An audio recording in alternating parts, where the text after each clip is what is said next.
चंद्रपूरमध्ये जी घटना घडली, युथ काँग्रेसच्या पदाधिकाऱ्यांनी जे विचित्र घाणेरडा असं कृत्य एका 14 वर्षाच्या अल्पवयीन मुलीवर केलं, त्यानंतर आमची अशी अपेक्षा होती की काँग्रेस ॲक्शन घेईल, काँग्रेस काही ना काहीतरी प्रतिक्रिया देईल। काँग्रेसकडून, नाना पटोलेंकडून आमची अपेक्षा होती की बाबा नाही, ते काही ना काहीतरी बोलतील, कारण दरवेळेस काँग्रेस पुढे आलेलं आहे। कुठलीही घटना झाली, काँग्रेस पुढे येऊन त्याचं राजकारण करतं। ह्या घटनेच्या बाबत जेव्हा आमच्या खासदारही बोलल्या नाहीत, प्रणितीताई शिंदेही बोलल्या नाहीत, तेव्हा एक लक्षात आलं की प्रणितीताई शिंदे आणि एका गांडुळामध्ये काहीच फरक नाही आहे। काय होतं, दुटप्पी भूमिका जी आता अध्यक्षांनी सांगितली ती प्रणितीताईंनी घेतली। बदलापूरच्या केसमध्ये त्यांनी CMOचा राजीनामा मागितला। बदलापूरच्या केसमध्ये त्यांनी जेव्हा सगळे पालक मोर्चा काढून होते त्या शाळेवर, त्यांनी तिथे असं कमेंट केलं होतं की फक्त मोर्चा न काढता तुम्ही आग लावून टाकायला पाहिजे आणि जाळून टाकायला पाहिजे आणि त्याच्या बदल्यात CMOनी रेजिग्नेशन द्यायला पाहिजे। मग आज प्रणितीताई शिंदेंनी या चंद्रपूरच्या विषयावरती कसं काय काही बोललेलं नाही आहे, ह्याच्यावरून हे सिद्ध होतं की काँग्रेस पक्ष हा गांडूळ आहे।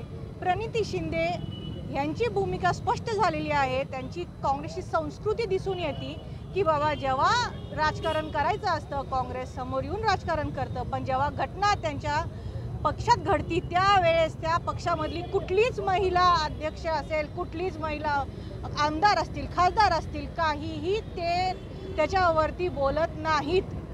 आमची एवढीच अपेक्षा होती की ह्यांनी काहीतरी बोलावं, राजकारण न करता बोलावं, पण असं झालेलं नाही आहे। ना नाना पटोले बोलले, ना आमच्या प्रणितीताई शिंदे बोलल्या, ना तुमचे काँग्रेसच्या प्रियंका गांधी बोलल्या, ना कुणीच बोललेलं आहे। त्यामुळं आमचा काँग्रेसवर निषेध आहे।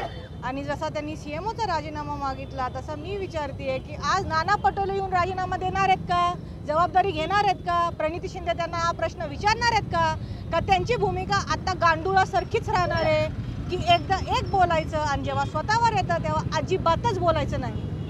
हेच आमची अपेक्षा आहे की त्यांनी याला उत्तर द्यावं आणि हीच आमची घोषणा आहे की त्या काँग्रेसबद्दलची घोषणा न विचार करता अधिकार असो, अधिकार असो, काँग्रेस पक्षाचा अधिकार असो, अधिकार असो, सरकारचं करायचं काय, खाली मुंडीवर पाय, काँग्रेस पक्षाचं करायचं काय, खाली मुंडीवर पाय, करायचं काय, खाली मुंडीवर पाय, शेवटवरचं करायचं काय, खाली मुंडीवर पाय, काँग्रेस के हात, हे बलात्काराला पाठीशी घालणाऱ्या काँग्रेस पक्षाचा अधिकार असो, हे बलात्काराला पाठीशी घालणाऱ्या काँग्रेस पक्षाचा अधिकार असो, त्या राजीनामा द्या,